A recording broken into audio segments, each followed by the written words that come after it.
अब यहाँ पे परचेज का मतलब क्या होता है अकाउंटिंग में, उसको डिस्कस कर रहे हैं। देखो परचेज को हम दो पार्ट में क्लासिफाई करते हैं। The one is goods purchased, जिसके लिए आप परचेज अकाउंट को डेबिट करते हो, और बाय नेचर ये नॉमिनल अकाउंट है। On the other hand asset purchase कर रहे हैं, तो इसे हम बोलते हैं एसेट को डेबिट करेंगे, और बेटे इसको रियल अकाउंट बोलते हैं, मतलब asset is a real account. एक बात और, जो अमाउंट आप गुड्स बाय करने पे खर्च कर रहे हो, जो अमाउंट आप गुड्स बाय करने पे खर्च कर रहे हो, जैसे कि आपने यहाँ पे गुड्स परचेज पे जो भी आप अमाउंट पे करते हो वो एक्सपेंस है, वो किसका पार्ट है, एक्सपेंस का, दैट्स वाई नॉमिनल अकाउंट। लेकिन जब आप कोई एसेट बाय करते हो और उस पर जो अमाउंट पे करते हो ना केशव, एसेट बाय करना is a capital expenditure, asset buy करना इज अ कैपिटल एक्सपेंडिचर। तो ये कैपिटल एक्सपेंडिचर है बेटे, एसेट बाय करना भी और इस पे कोई खर्चा कर रहे हो वो भी। अब मैंने आपसे कहा था यहाँ पे कि अगर आप गुड्स बाय कर रहे हो तो ये एक्सपेंस जो पे करोगे तो इसे बोलते हैं रेवेन्यू एक्सपेंस, ये रेवेन्यू एक्सपेंस होते हैं। और अगर आप एसेट के ऊपर कोई एक्सपेंस पे कर रहे हो बेटा तो इसे बोल देते हैं कैपिटल एक्सपेंडिचर, एक्सपेंडिचर।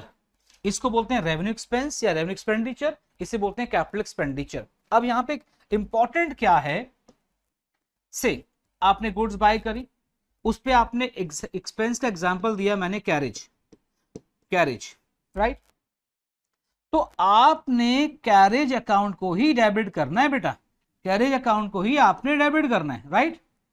और अगर आपने यही अमाउंट, यही एक्सपेंस कैरेज, आपने सपोज एक फर्नीचर परचेज किया आपने दुबई से, अब दुबई से कैरेज फर्नीचर परचेज आप इंडिया में लेके आ रहे हो, आपने कैरेज दिया, कोई टैक्स पे किया, तो इसे आपने, ये तो एक्सपेंस नहीं है बेटा, ये जो आपने एक्सपेंस, हम कह सकते हैं एक्सपेंस पे किया, बट ये एक्सपेंस नहीं है, ये क्या है, कैपिटल एक्सपेंडिचर। इस केस में हम कैरेज को डेबिट नहीं करेंगे, हम किसे डेबिट करेंगे, एसेट को डेबिट करेंगे। आई बेटे बात समझ, ये इंपॉर्टेंट पॉइंट। इवन जब आप कोई एक एसेट बनाते हो ना बेटे, उससे कंसर्न जो भी एक्सपेंस होते हैं, जैसे कि आपने एक बिल्डिंग बनाई, अब हमें क्वेश्चन में लिखा हुआ था construct a building and paid ₹2 lakh for land, okay, पे 1 lakh for cement, 1 lakh for अपने ईंट को क्या बोलते हैं, ब्रिक्स, है ना, फिर आयरन, फिर वुड, आपको बहुत सारे एक्सपेंसेस गिवन थे, आपने पेमेंट करी है। तो अब आपने सबको डेबिट नहीं करना, आप एक कंबाइंड एंट्री पास कर देंगे और उसे क्या नाम दिया जाता है, ये सब कुछ आप जो पे कर रहे हो कैपिटल एक्सपेंडिचर का पार्ट है, आपने कंबाइंड एंट्री पास करनी है, क्योंकि ये सभी किसके पार्ट हैं, कैपिटल एक्सपेंडिचर के पार्ट है, सब कैपिटल एक्सपेंडिचर में आ जाते हैं, राइट।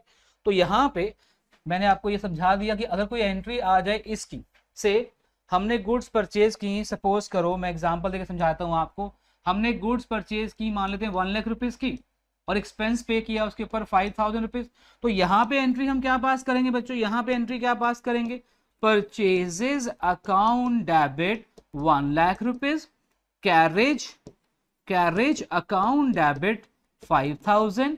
अगर हम कैश परचेज कर रहे हैं टू कैश, चेक से कर रहे हैं टू बैंक, अगर क्रेडिट परचेज किया तो टू क्रेडिटर्स 1,05,000, राइट बेटा। सेम एंट्री यहां पे क्या पास होगी, यहां पे एसेट जो भी आपने बाय की, फर्नीचर बाय किया तो फर्नीचर अकाउंट डेबिट कर लेंगे। चलो मैं एसेट नहीं लिखता, मैं आपके लिए यहाँ पे फर्नीचर ही लिख देता हूं बेटे, ये फर्नीचर, हमने फर्नीचर बाय किया तो फर्नीचर अकाउंट डेबिट 1,05,000, मतलब 1 लाख का फर्नीचर, 5 एक्सपेंस हमने ऐड कर दिए प्यारे बच्चों, ये एंट्री पास करेंगे। आई बात समझ, कोई डाउट तो नहीं आता, ये हमने कंप्लीट कर लिया।